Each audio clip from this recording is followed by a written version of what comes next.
So then we get into Saw 3, and I know a lot of people rank this up in like maybe the top 2 or 3. This is probably, in my opinion, like the meanest Saw. You know, like the one that feels like if anyone was made by a nihilist, it was this one. That makes sense. Yeah, I was thinking, like, it's one of the ones with the least amount of deaths. I could be wrong, because the ending kind of throws a lie to that when fucking everybody dies, but... Well, not only that, but then once you know what happens in Saw 4, like... But, yeah, I think you're right on body count, at the very least. Well, maybe one has... I mean, I'm not... One has those 3, like... Well, no, they have the barbed wire maze and dies, the guy in the room with the combination dies. Candle. Yeah. The guy that Amanda kills dies. Tap's partner dies. Tap dies. Zep dies. Yeah. Actually, quick question about... I know, backtracking here, but this was something I actually wanted to ask. Mm-hmm. The candle with the safe, like, how was that a solvable... Like, I know most of the traps you're supposed to be able to have a chance with. Do you really feel that you have any chance whatsoever in figuring that one out before dying? No, that one, there was no fucking clue. There was no fucking way. Like, so, you know, when you look at it and later on they're like, oh yeah, you're supposed to be able to survive. You know, I want you to figure out what your life is. I'm like, bullshit. In the first one, that wasn't the case because you couldn't have crawled through the razor wire and survived, I don't think. You might have been able to. That one possibly could have been survivable, depending upon the time frame. But yeah, like a minute? No, not enough time. Yeah, I feel like you would, if you had unlimited time and you could have slowly, methodically done it, sure. But if you had to be timed and had to be fast, I don't think it's possible. I think you're just going to slip and hurt yourself too much. Yeah, the guy who's, you know, poisoned. Well, even then, like, he was poisoned. All that was in the safe was the antidote to the poison. It wasn't like it was going to let him out of the room or anything. Right. Yeah. That one was actually one of the most unusually cruel ones in its own weird way. If you think, honestly, it doesn't get enough because it's kind of like a short. And it gets cuts, a minute. Yeah, it cuts away before you actually see anything too. I mean, all you see is the after effect. Right. So, but, all right. Yeah, that one bothers me the most out of the first movie. Yeah, I would definitely agree with that one. But anyways, we can go back to Saw 3. I just really wanted to talk about that before I forgot it. So yeah, I mean, part of the reason why it seems so mean is because of what they do to Amanda's character. You know, pre to the revelations that you get later on in later movies. But yeah, with the first dude in this one where the fucking rings and the chains holding him in with the bomb. Okay. Yes. Wow, I just watched this today, and I'm sitting here. The chain. What am I missing here? The guy wakes up and he's got like the chains through like the skin on his, you know, and his muscles on like his shoulders and his Achilles tendons and through the back of his hands, and he's got the one that goes on his lip. Yeah. All right. So here's what I noticed, because I've long complained about this, because I sat there and I said that's impossible to do, the mouth one, but I only just noticed this time around that there was one of the circles that was only partially closed. So like I have to assume it was the mouth one. So I have to assume there was some possible way of getting it off. But goddamn, in like a minute. Yep, no, that's not happening. No, it was too like. Hey, how did he keep standing after the Achilles one? Good question. I mean, I don't think there's anybody that can survive that and still and stand. Like, I thought that was like a involuntary fall, no matter what. Yeah, because your leg muscles are no longer connected to your legs at that point. Right. So yeah, I thought that was a relatively unfair. Was that also? Oh god, I don't want to jump ahead. Was that also the one where the room was welded shut? Yep, there was also that one too. So yeah, that dude was just fucked. And that was who did that one? Was that Amanda or was that Hoffman? That was Amanda. Okay. Same thing with the Dina Meyer's death. You know, when Lieutenant Carey or whatever Carey dies. She don't get a title, damn it. Detective Carey, whatever her last name was. You see it later on. Do you? Yeah, when Hoffman's getting the award in Saw 5. Oh, yeah, you're right. They have her and Matthews and Rigg and Tap, and I forgot Tap's partner. Singh, yeah, and they have all their names are on the portraits when he's getting the award from the commissioner or whatever. I had a conversation once about Carrie's death, and it was with a girl, and she's like, I think that was the most beautiful death in Saw history. What? And what? Like, after listening to the explanation, I was somehow concurred with it, but like in hindsight, I don't quite understand how I was convinced of this. Because rewatching it, like, I love watching it, but I don't really know how you make it into a beautiful thing. just tossing that out there, like, All right, so here's my question about her death, though. Mm-hmm. What was preventing her from dumping some of the acid out? Yeah. Because it was only attached from the top. There was nothing attached from the bottom, so she could have easily just tilted the bucket.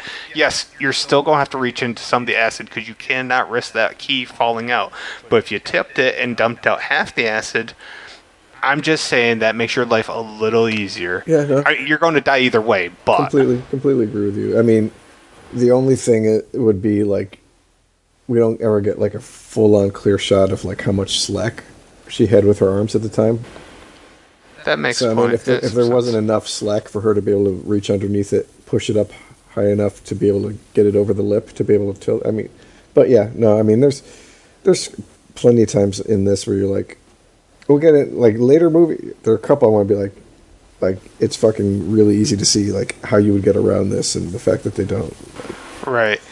Also, really, they did a great job in the fact that Dinah Meyer, however you pronounce her name, mm-hmm. She's in a bathtub. Amanda looks her best in this movie. Like, they really, I don't think any of the movies have better looking, like, I feel like they definitely were trying to make the girls stand out here. That's one thing I'll give Jigsaw. Fair enough. But yeah, no, I agree with you. Lynn's not bad looking either for being, kidnapped victim forced to wear shotgun shells around her face. Yeah, I mean, all things considered, I mean, still, yeah, good looking. So here's my question, and I didn't go back to rewatch it just because I was crunched for time, as you know. All right, early on, you see the scene where she's in the hotel, motel, Holiday Inn, whatever, and she's with Chris, and Chris says that he wants a divorce. Did they really do the dialogue right by that just to throw you off that she was Jeff's husband? Like, see, this is one of the ones where I think that, like, they went out of their way to try to fool you for the twist, and I don't think it works as well, because like it didn't. Like, not only that, but they specifically said we changed her last name as a doctor so that you wouldn't be able to tell that she was Jeff's wife up until the very end. Which is stupid. Yeah, it would have made more. It would have rewarded those people who at this point are watching the movies and trying to pay attention to all the little details to be able to pick up on the things that are going on. Yeah, I agree. Like that, I don't know. It just they really went out of their way to try to like keep this twist going. And honestly, and the other half of the twist at this one, when we get to that, like, is no fucking setup whatsoever until the very fucking last line that fucking John Kramer says. And I'm like, that's cheap. That's one of the reasons why this isn't like my favorite. Like a lot of people put this right after the first one. It's not for me. It's middle of the pack. It does have some really brutal and interesting kills, though. It's probably got one of the most brutal in the whole series. All right. Well, what is that one? I mean, you may as well just The Rack. The what? The Rack. Oh yes, the twists the guy's arms, legs, and then his head completely around on his body. That has long been in discussion for most brutal death in any horror movie, as far as I'm concerned. I mean, you see it. That's the bone popping out and then like twisting. You see the skin rip off of the arm, the muscle twist, the bone pop out. Yeah, it's very brutal. Kudos to everybody involved, like makeup department and practical effects. Like that is such a graphic. I mean, honestly, you can probably arguably put that up as top 10 all-time graphic deaths in a horror movie, and I don't know if you're going to find...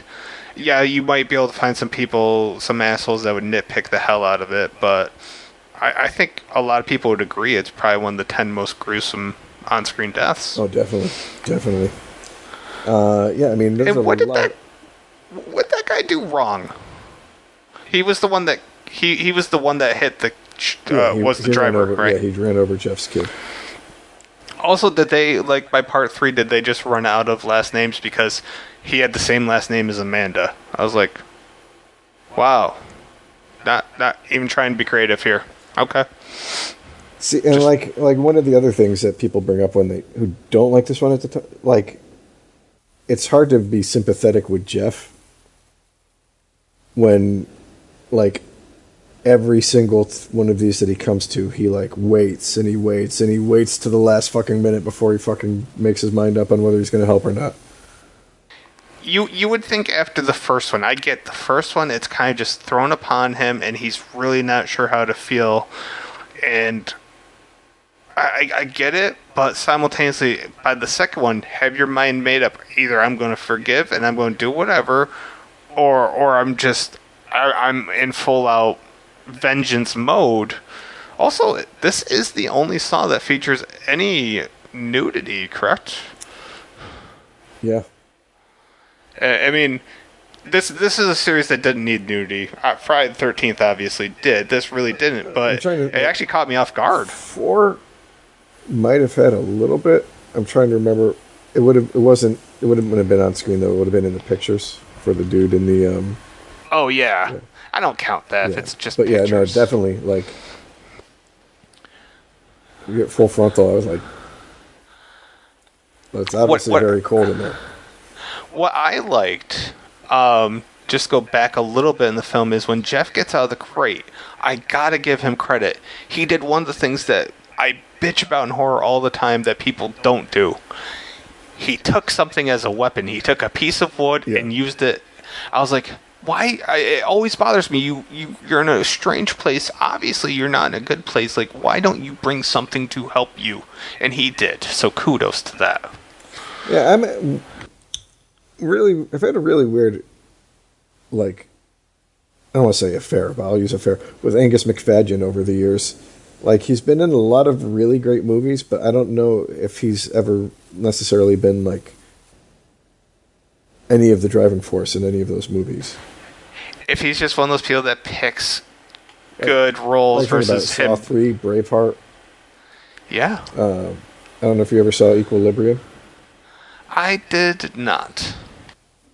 So he's a good actor, but he was, if I remember fucking right, I think he was the fucking the Leper King in what was the one with Orlando Bloom and Liam Neeson? I don't know. The only king I know is the Tiger King. Yeah, that's the only king I recognize. Yeah, I did that. I had to.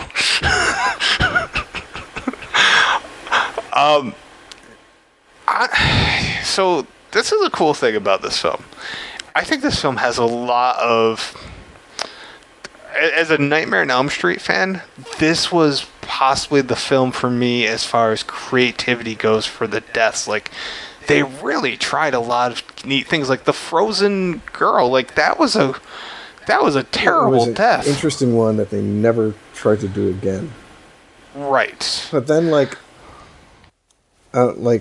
as gross as the judge's death would have been if he had drowned in the fucking rotting pig carcasses, it doesn't seem to me to pose like the same kind of like danger for the most part as like most of the other ones. Simply drowning is simply drowning. Yes, it's gross drowning, but it's just still drowning. And when you compare that to the torture wreck of Doom, yeah, I mean, even look at like the shit that Jeff had to go like to save the freezing chick. You know, he ended up losing a good patch of skin on his face, and even that was his own dumbass fault. Yeah, I mean, he could have got around that. He had how many layers of shirts on? He couldn't have put one shirt up there to protect his face. Yeah. He deserved worse, actually. But and then for the rack one, the intent was he would get shot, possibly lose his arm, possibly die, in order to save the guy. This one, I mean, all he had to do was jump into fucking, and if he'd done it quickly, it would have fucking, just got on his slippers, rancid pigs. So this. Yeah, I don't want to jump ahead. I agree with you. All he had to do was burn stuff, and yeah, I get it. You don't want to burn the pictures, especially. But, like, I mean, he was a dick to his daughter, first of all, for even, daring to take a fucking stuffed animal, teddy bear, whatever it was. Like, I get it. I get the sentimental attachment, but simultaneously, your kid's already dead. You could save the life of somebody. I don't understand how that takes more than 5 seconds to justify, this is only objects. You know what I mean? Exactly. Like, I think part of my problem with this one is they try to set him up, for us to feel sympathetic for him.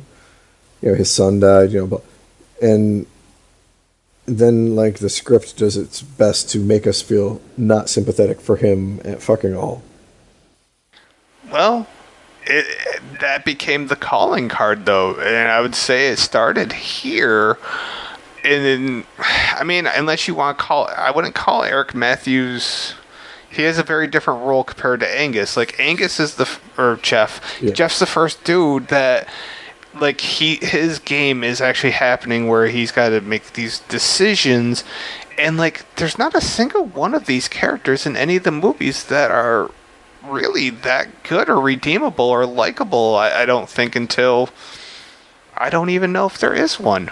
I would say, like, getting ahead of ourselves, I would say Regan 4. Yeah, that's definitely a conversation we're going to have, and it's definitely a conversation. He's not a great actor, but they're right. As a character.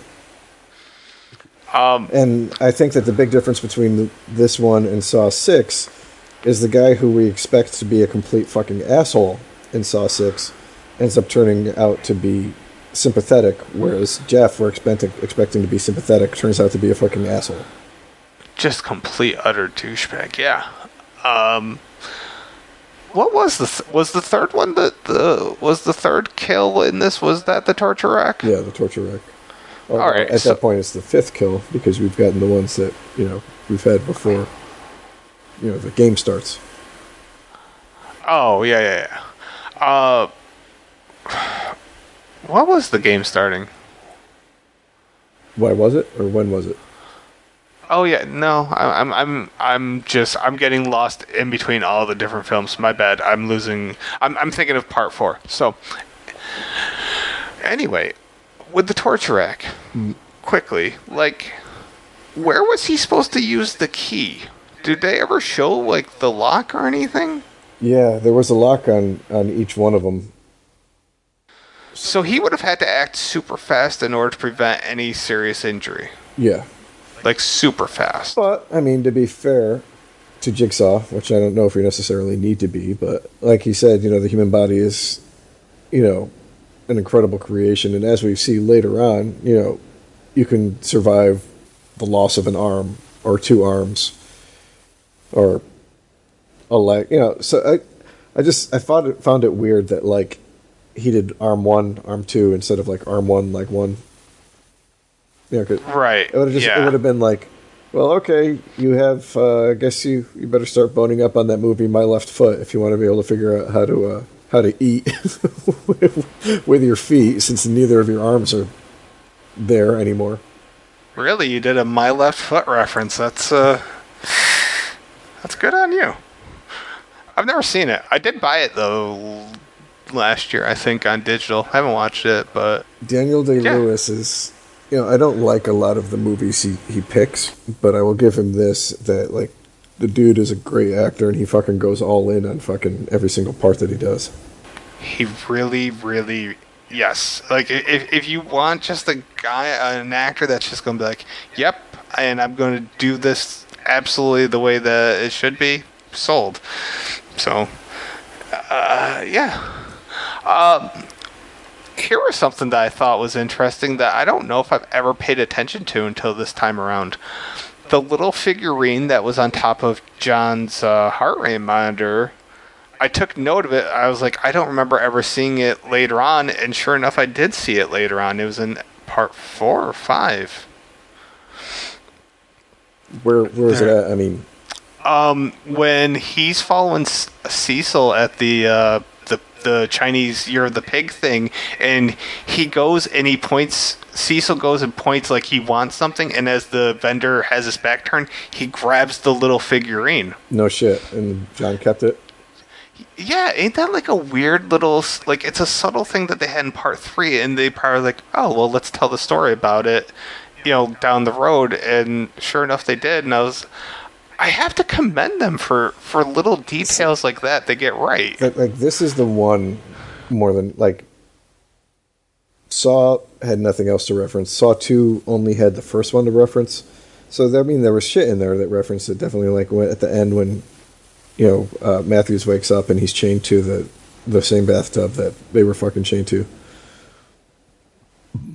But this is the one that really started working at setting up. That's one of the things I like. Setting up a wider mythology and places for the sequels to go. I'm glad you used the term mythology because that's what I was going to use. Yeah, like this one. This is where I think they finally said, okay, we're on to something. Like they made money. They made bank on the first 2. This is the one where they're sitting there going, okay, we might have a few more films after this, so we gotta plant some seeds here and there and think about how we can incorporate this down the road. And kudos to them for, at least that's how I assumed. I don't know if that's in fact true or not, but that's how I interpreted it. I mean, think about it. They purposely, this was the first one that purposely left shit up to a sequel. John pouring the wax over the cassette tape. Absolutely, yeah. All right. So here, actually, yeah, let's talk about that for a second. Is there any way that you can swallow that? I mean, yeah. Is there? Yeah. You think? Yeah, okay. It's not that big. I've seen people swallow much larger stuff. I've seen people shove much larger things up their anus too. So I mean, we all watch porn, okay? Yes. I mean, Lexington Steele is a person, so I get it. I was thinking more along the lines of like keister stashing, but yeah. Fair enough. I just I had to go the pornographic route. One of the things that I'll give this one major props for, though, is like, how many series have you seen where they go out and like fucking kill their fucking main villain? They killed Jigsaw, and yet they found a way to bring him back in like every single way, which is great. But all right, if he shows up in Spiral, I might be calling it a little fucking, like. He's got it though. I think, I don't know. He might be too. Dude, do you realize like how old he is? He's got to be pretty old. I mean, he was looking pretty fucking worked over in Jigsaw. So he's in his late 70s, I believe. He's really up there. I think he was born in 42. Yeah, 42, August 7th, yeah. 42. I was like, holy shit. Because it's funny, and I think it was part 4 when they're showing the flashbacks of him and Jill, and like, I think they were trying to make him look younger, but there was no way of making him look that much younger. Just, they tried making a 60-year-old be a 50-year-old, and yeah. But, alright, so this is the film that bothered me the most with one thing. It's one of the few scenes in any film that I really struggle watching. The head surgery. I love blood and guts, but that is a hard thing for me to watch. Not only the drill, but the saw. I think the saw and the drill, like I've seen it done before, because I watch like a lot of medical shows with my wife. But when she peels back the dura in order to expose, like that, I haven't seen. I was like, yep, that's pretty gross. Dude. This is all right. So this is weird for me, but like, cause you know my love for horror. But honestly, watching like real life surgeries grosses me the fuck out. Like, how weird is that? Like, I'll sit here and watch blood and guts all day, but if it's real, yep. For whatever reason, one of the scariest things I've ever seen in my entire life. I was just flipping through the channels one day, and for some reason, the surgery channel had them doing a vasectomy. Oh God! Fuck that shit. Oh gosh. Oh, yeah, no. No. I don't know. Like, and kudos to them for how they did all the filming, and, like, there are times when my headaches are so severe, I've often made the reference, I just want the Saw 3 treatment to alleviate my headache, because, hey, she ain't got to shave my head. So, there's that. Save a step. I don't know, just an idea. Now, I don't know, I think we've talked enough about it, like, to get to the end point here where, like, you feel it was unfair towards Amanda? Is that what you were saying earlier? In regards to... like, storytelling? I don't know, you felt like this was just mean. Saying, oh, yeah, it's just mean, like, in regard... But, in the like, it's the kills... Jeff as a character, you know, like, no, I think that the storytelling works well, but like for the ending is the, you know, the montage, like the reveal is unearned in this one. Like we've already gone over like Lynn, you know, changing her name so that, you know, you don't figure it out. But, right. But the very last thing that John says when he's like, I kidnapped your daughter, and if you kill me, you'll never find her. You know, like, there's never anything even intimated at that until after John's dead, so. I will say this, when I first watched it, my initial theory, which was so far off base, but my initial theory was that Lynn was actually going to be the one that was the drunk driver. I thought that would have been an interesting thing, but they did not go that route. Perhaps for the best, but that was just my initial gut reaction. Here's another question I have for you.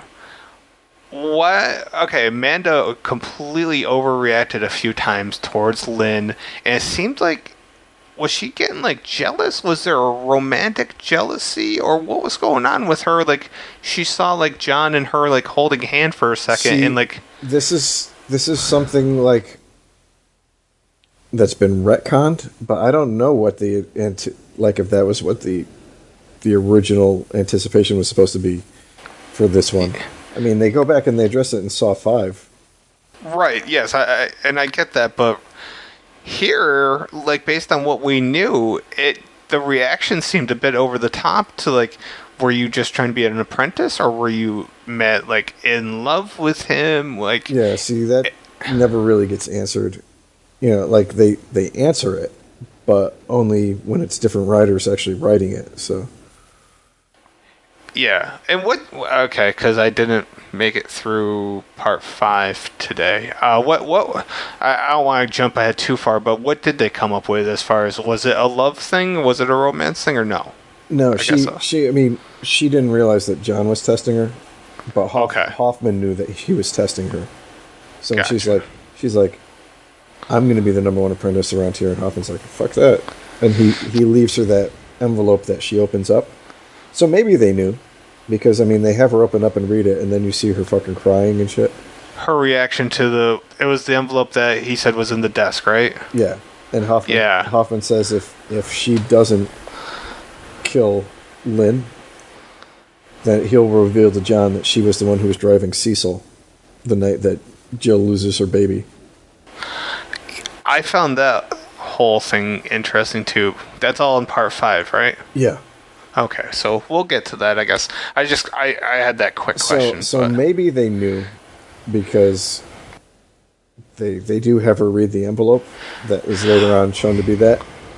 But the only reason that I think that they might not is because it was Saw 4 and 5 were written by different writers. And this was the last one that James Wan and Lee Wannell wrote. See, that's something, and I know we'll probably discuss it towards the end of this, but it's unique in the fact that every single one you're sitting there thinking, well, yeah, different writers or whatever, but simultaneously, like, when you watch the whole franchise, in a go or over the short period of time, it feels like they had everything kind of plotted out from the get-go. And if they didn't, kudos for them for figuring out ways to, like, interweave past things with current things. That's not an easy thing to do. I don't think. I mean, I think for the most part they did a really good job with that. Like, by number 7, you can see that it's fucking gotten away from them, and they're just kind of like riding the tiger at that point. So far away from them, yeah. I mean, by part 6, you could tell that they were kind of running out of stuff, and by 7, they're just like, all right, we just need some finality. So, I don't know. Do you have anything else to say about part 3? The only things I have to say about part 3 are in relationship to part 4 and part 5. Because they all go hand in hand in hand. So, let's go to 4 if you're up for it. Yeah. A lot of people put this at within the bottom 2 or 3, and I, rewatching this, I really fucking like this one a lot. This is the Rig one, yeah, correct? Yeah, I don't like Rig necessarily as a great character, but overall, I think the thing that this one had really well over some of the other ones was the pacing. Okay. One of the biggest complaints about the first one, and it's not even that big, but it's just how slow it is. Even for Saw 2, and a lot of it's just wandering around. Well, Saw 2 is wandering around. Saw 1's sitting around and dialogue. And this one kind of just, it's snappy.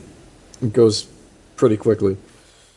One of the things, he got better in 5, but the guy who plays Agent Strom, I'm like, dude, this is the best guy you could get to play a fucking FBI agent in number 4. I'll just come out and say it. Strom may be at least top 5 least favorite characters in the whole franchise for me. I can't stand the guy at all, and it's his performance. The other thing that I don't like is every time Jill Tuck opens her mouth. Again, that's another one. The casting is just so poorly done with her. I didn't quite understand. They really made her too different from John. I felt like it was. It would have made sense it was unnecessarily if she didn't turn out to be like John 2.0 later on. Right. Yeah. It was just it's a weird combination of how they did it, and they didn't go that deep and explain why she fell in love with him. I kind of would have enjoyed a little bit more of that, and I don't like romance at all, but a little bit more of that would have helped. Yeah, I mean, I could live without the main villain and his wife, their love story. If it hadn't felt like she was a soap opera actress. And they crafted so much stuff around her, especially in the latter half of the franchise. I guess that's why I would push for more of that info or more of those scenes. That's all for me. But if you hadn't had it spoiled for you, I like the reveal in this one. the multiple reveals work on different levels, I think. There's a lot of good reveals here that... The fact that this is taking place both before and after and during Saw 3, I liked. I mean, the opening scene's pretty much like one of the final scenes of the whole arc up to that point. Yep. Which is awesome. I loved how they did that. They did a really good job with that. I like... Yeah, well, so if you're fucking listening to this, you've probably seen the movies, or you're going to watch the movies after no matter what we say, or you're going to avoid them after no matter what we say. So, like, I like the reveal that fucking Hoffman, how they revealed, but, like, yeah, I had it spoiled for me before I saw the movie, so... Oh, that's a fucking bummer. Because Hoffman... I'll say this. I really like Costas Mandylor, and I just wish he would get more acting gigs, because I don't know, like, I mean, sure, he don't have to be a lead actor, but he's good. I think he's a legit good actor. I've watched him and his brother were in a film together, which was kind of weird to watch, but enjoyable nonetheless. And he was also in Tales from the Crypt. So, here's a question for you. And, I mean, if you don't know the answer, but think of, like, do you think that Hoffman, especially after he's the only one left, would have let the people who died survive if they had successfully executed the traps that he had put them in? That's a great question, because... I mean, as we see, there's been a little bit of manipulation with Amanda, but she was still murking people by herself without him, even with his help. A part of me says... early on, you want to say kind of he would, but towards the end, he was just in it for himself. Like, he'd kind of lost focus of the cause. But I think maybe some of the earlier stuff is at least a maybe for me. See, I don't really buy into him ever really being part of the cause, though. I feel it's more like John's got dirt on me, so I'm fucking stuck with him, and I'll do this shit for him. Oh yeah, he's not a believer in the cause. I agree. But like, do you think that, like, if Rig had stayed outside of the door, he would have let him and Matthews go and just pretended to be another victim too? I could see him actually having done that and just buying time for something else, because his hands would have been pretty clean at that point, right? Yeah, I mean, he could just be pretending. I got kidnapped. I don't fucking know how I got here. I mean, goddamn, that scene where all of a sudden you see him standing behind Rig was such a yeah. But yeah, you could make an argument either way, because his character evolves in some way, like, because you get more of a past story from him. Mm-hmm. I don't know. He's a tough one, though. He might actually be the most difficult one to fully get a vibe on, despite being in, 4, 5 of them? Yeah. I mean, he was in 3. But just, one fucking scene. Right. Yeah. Oh, wow. Betsy Russell has dark hair now. I'm looking at IMDb, and that... Actually, it looks better on her, I think. Looking at her picture, But I mean, I liked the interweaving of him into the narrative, and it made sense in what they did it. I liked Rig's game. Like, one of the things I read when people were talking about why they didn't like it was like, oh, all the people seem like they should be fucking shitty, and like you're not rooting for any of them. Like, well, like, how many fucking people were you rooting for in the fucking earlier ones? Yeah, you don't want to see anybody die. You don't want to see, well, at least me in day-to-day life, I don't want to see anybody die, especially through horrible torture things. But it wasn't like Jigsaw was just pulling fucking good people off the street and being like, oh, have some fun, ha ha ha. Yeah, I mean, by and large, all of his victims were people that he felt were shitty and needed some kind of perspective. So, yes, there were a few people I guess I felt a little more sympathy than others, but I would agree with what you're saying. My God, though, one thing that they did in this one, and I know that they did it in part 2 with the word safe, but what the hell is the word save? My God, did they overuse the term save in part 4? I was like, okay, so at the end of this, it's going to come down to him saving. Like, by that point in the franchise, they overdid the word save to the point where you knew how that ending was going to play out, which maybe that was intentional because then they gave you the Hoffman swerve. I don't know. Also, what was... Okay, Art Blank, he's the lawyer. What was his whole thing? Like, was he going to be set free after the 20 minutes or no? Yeah, I mean, yeah, it looked like he was supposed to go free too. You know, as long as so like, son of a bitch, my cat just turned my monitor off. Yeah, like he was another person who got screwed by Rick not just being able to take a chill pill. I thought it was funny because I'm looking at his name, Art Blank, and I'm like, isn't that the owner of the Atlanta Falcons? And the owner of the Atlanta Falcons is Arthur Blank.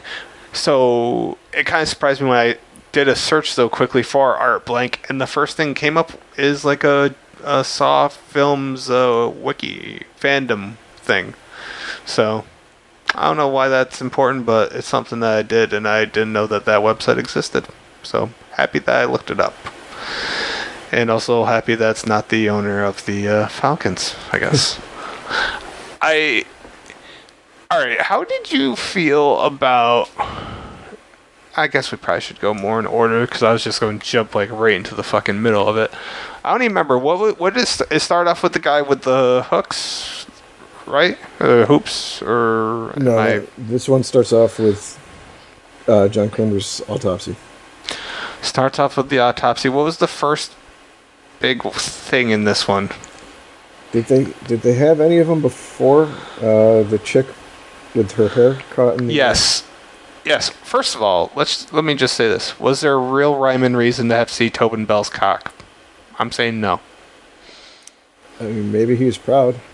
He could have been, and good for him. Secondly, the first thing we saw was the bald guy with the eyes sewn shut and Art going back and forth, which was... This was one of the dumbest things I saw. Yeah.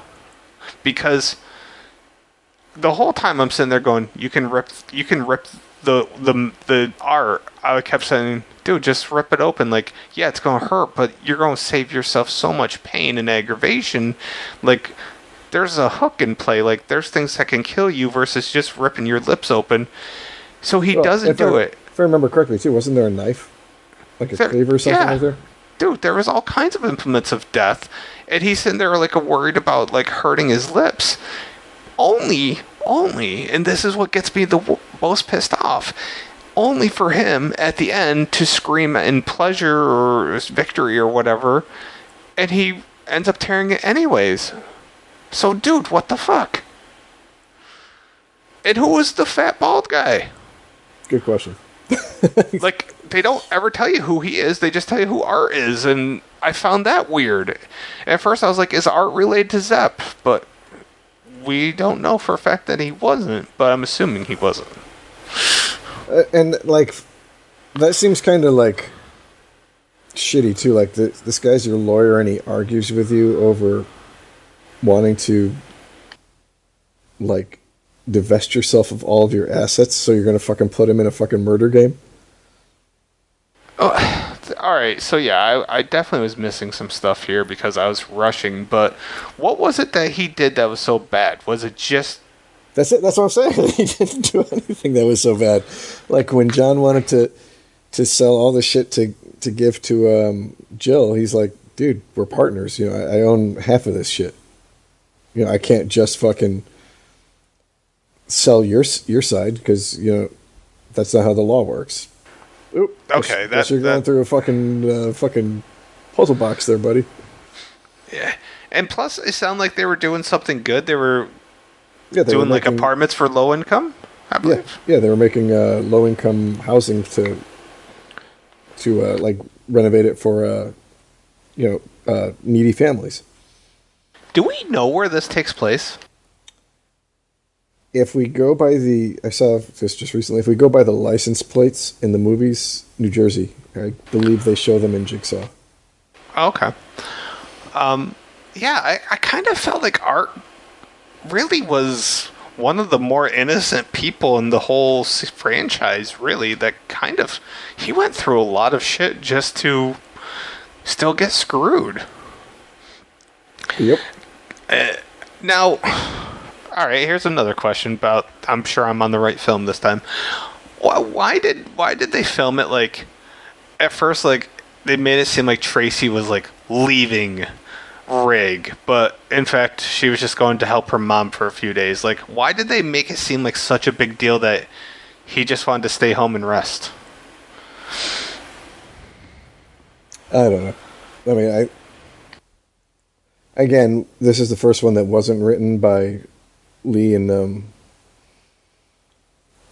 James. So And it showed. Yeah. But you can definitely see it.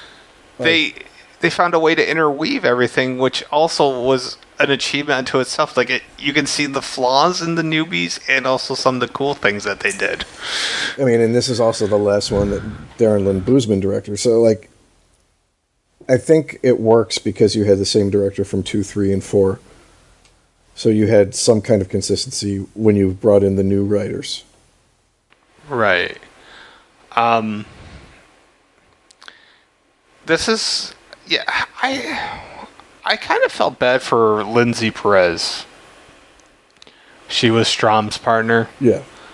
I just felt like... I don't know.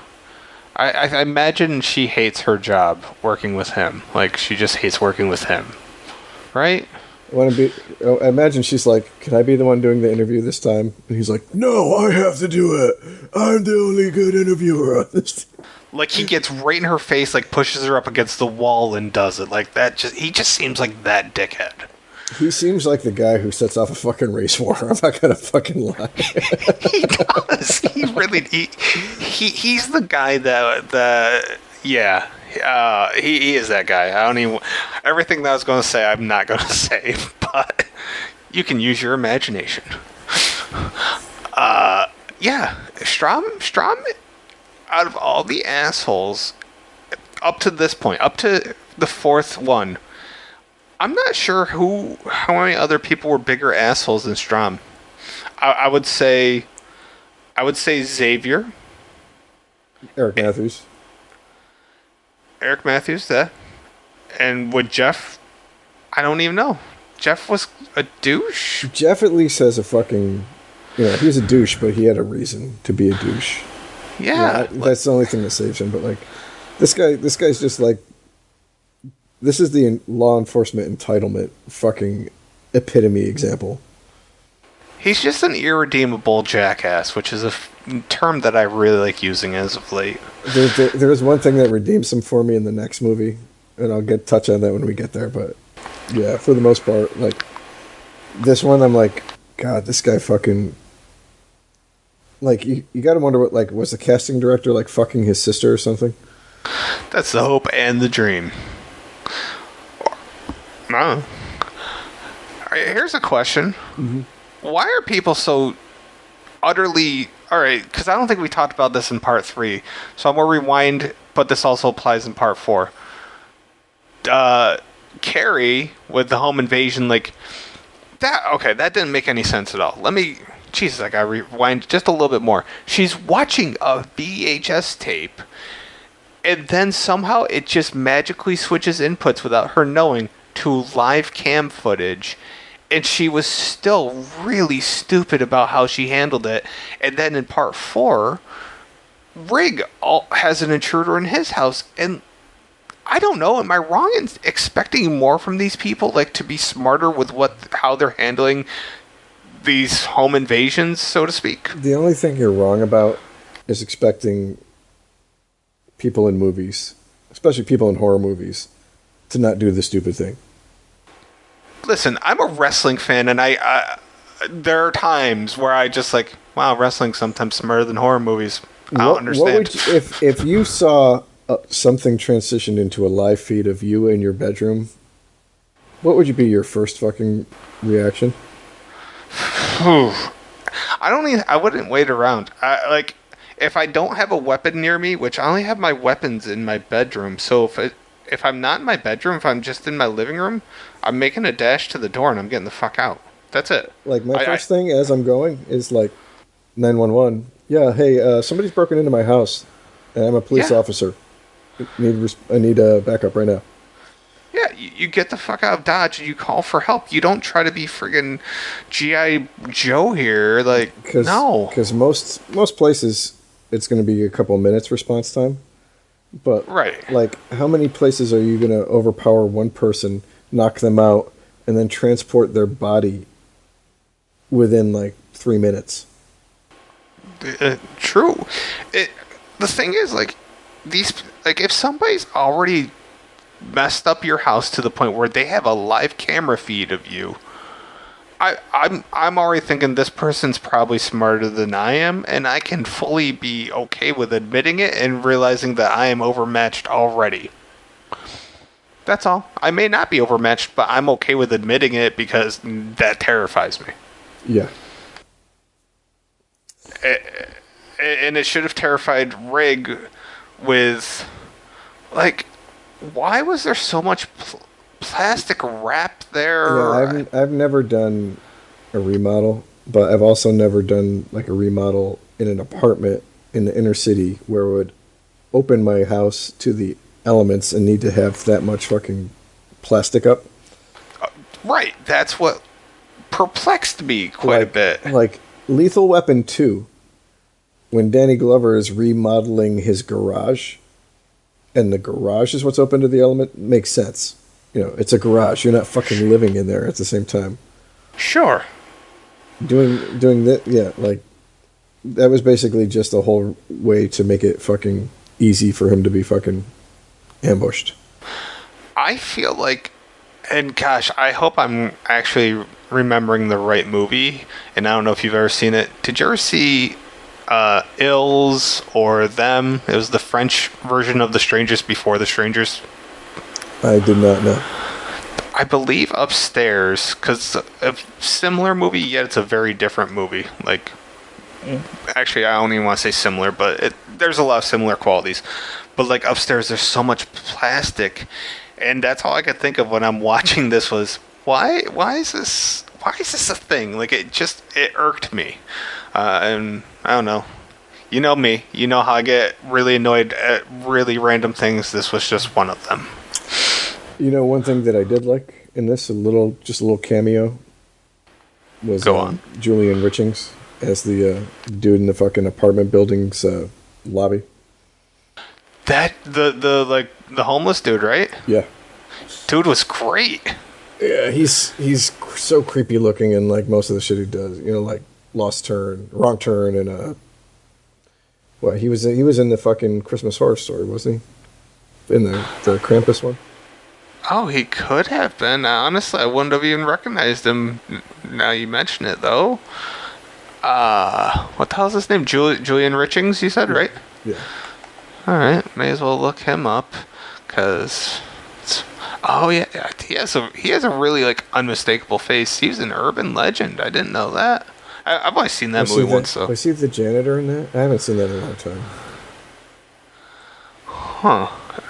Actually, I don't remember when the hell American Christmas or Christmas Horror Story was it? God damn it! It was the fucking the shit. It was the Christmas Horror Story. Yeah, he was the fucking butler that I think she turns into Krampus. Yeah. He was also on Channel Zero, which I haven't fully. I've only been able to catch the first couple episodes of that, but yeah, what I've seen I like so far. Oh yeah, he was in The Witch. Okay. He's actually been in quite a few things I enjoy, now that I'm kind of getting through it a little bit here. So good on him. I have another complaint. Go ahead. And it's another really nitpicky complaint, but here's my complaint. Where was it? Alright, so why was it... I'm trying to... I had everything highlighted, then I looked up Julian Richings, and now I'm just a little off here. Okay. So Rig woke up with the bathtub. The puppet shows up. Rig enters the room. Okay, when Rig enters the room and finds the blonde, right? Mm-hmm. When he first takes off the thing, or I don't know if she was covered up or just had the mask on. Yeah, she just had the mask on. Why was there the need for the pig sound? Because that's this happens at least one other time in the franchise when she wasn't able to make the pig sound. They couldn't have timed it. Like Jigsaw couldn't have timed it. So what was the point in the pig sound if it didn't really exist? Yeah, I don't know. But like frustrated me. I'm pretty sure they did it in this one, and I want to say part 3 as well. I just can't remember where. I don't know. Just nitpicking, but I do have a nitpick for this one though. Oh, go on. Sorry, I didn't want to interrupt. If you're done, if you had. Yeah, I'm done bitching for a few seconds. All right. So when we get towards the end, and you're starting to realize that 4 and 3 are taking place at the same time. Mm-hmm.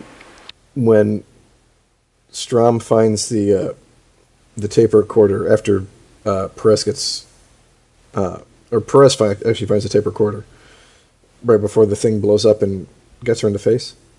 Yeah. It says that Strom is soon going to take the life of an innocent man. Yes, I remember that. How can that know that that's going to happen unless they know exactly how 3 is going to turn out? That's a dandy of a question. Actually, I'm pretty sure in my notes, which are like 15 pages long here, I'm pretty sure that was something I wrote down and was actually questioning myself. I don't know, it didn't add up. And right in that same era, that time frame, all right, so they had the address. It made it sound like Jill owned that school, but I rewatched it 3 times, and they're like, "Oh, Jill owns the building," and I'm like, "Are you talking about the building that you're in?" It was very confusing. I think they're talking about the warehouse or workshop. Yes, Okay. the meatpacking place. They could have done a slightly better job with that line because it was relatively confusing if you're just kind of like, I was fully invested, but even if like you weren't fully invested, that could have been a little confusing, I think. Yeah, no, definitely. All right, how did you feel about the blonde girl that the hair thing, like? That was gross as shit, man. Like, and like my next question, like I like this one, but it's like, how do you know what order those fucking numbers are supposed to go into the fucking, and like he gets it right the very first time. Well, that was going to be my next question, so yes, really. Well, here's what bothered me. She tells him right from the beginning that the numbers, or the combination, whatever is written on the thing, and instead he's like, oh no, I'm going to go to the kitchen, look at this note, find out there's no scissors or knife, then come back, then I'm going to shoot the thing. She told you the answer right from the get-go. Like, she's not even Jigsaw. She's like, Dude, he shoots it and it stops. And then he runs around and looks for a knife and shit. Why don't you just fucking break the fucking window that's right there and use the glass to fucking cut her hair? God, I mean, he could have shot the TV and used glass. Like, yeah, there were so many things he could have used to help her. Yes. And why was her... I also didn't understand why her game was to kill him. Because she was a petty criminal or whatever, and Jigsaw says, if he frees you, he's going to arrest you. So the only way you can avoid going back to jail is to kill him. God, that seems very petty, but makes sense. I didn't care for Ivan's, there was all this build-up for Ivan's thing, and yeah, he stabbed one of his eyes out. He didn't get to the second one before they basically quartered him or whatever. Yeah.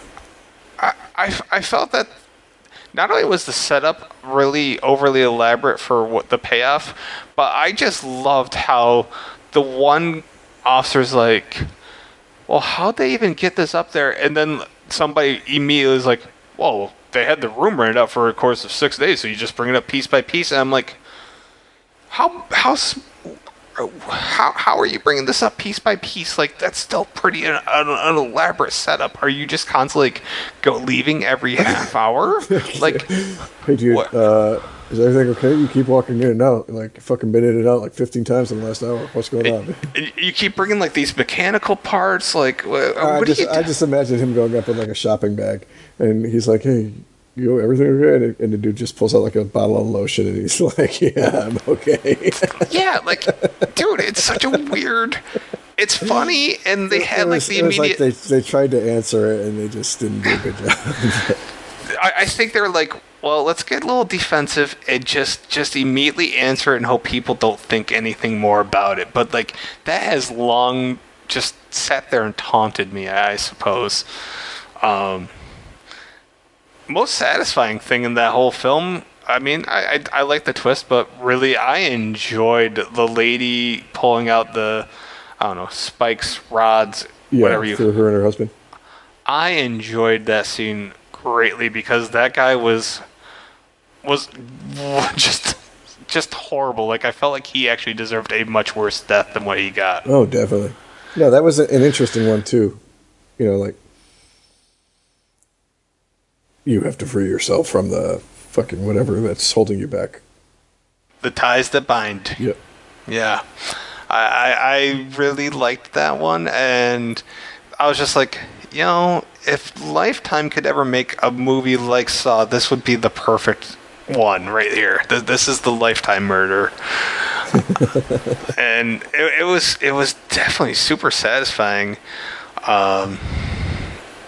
Yeah, I liked this. Well, I don't want to get into rankings yet, obviously. There was a lot to like. It was all over the place, and like the lows were low and the highs were high. I would agree with that sentiment. In the end, was the payoff worth it for you?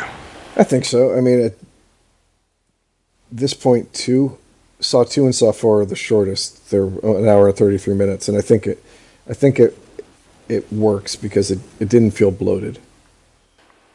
I would agree. And speaking of bloated, did Donnie Wahlberg look extremely bloated for somebody who was a prisoner and not eating well?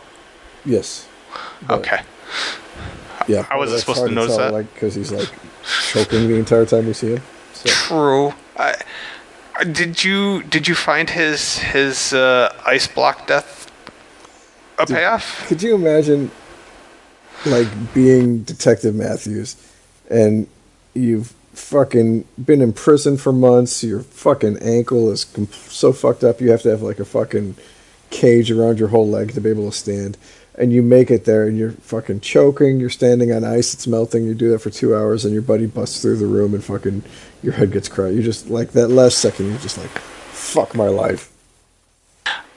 That's what I'm thinking. I'm sitting there thinking, like, this dude just suffered through all this stuff, and yes, he was a horrible dude, but my God, if you really think about it, he may have had like the worst run. Plus, he was taking it to Amanda at the one point, and every time like she needed to get the upper hand, it was like just kick the foot. But how did she survive like the 7 or 8 times he slammed her face into the wall? Maybe that's why she was having trouble with John. Like, her brain damage was preventing her from. Why are you liking her better? I mean, I took brain damage for you. Yeah, I mean, he really wrecked her for a while.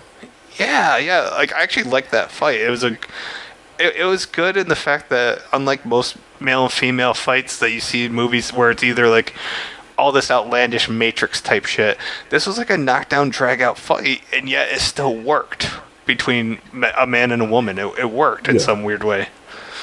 So, all right.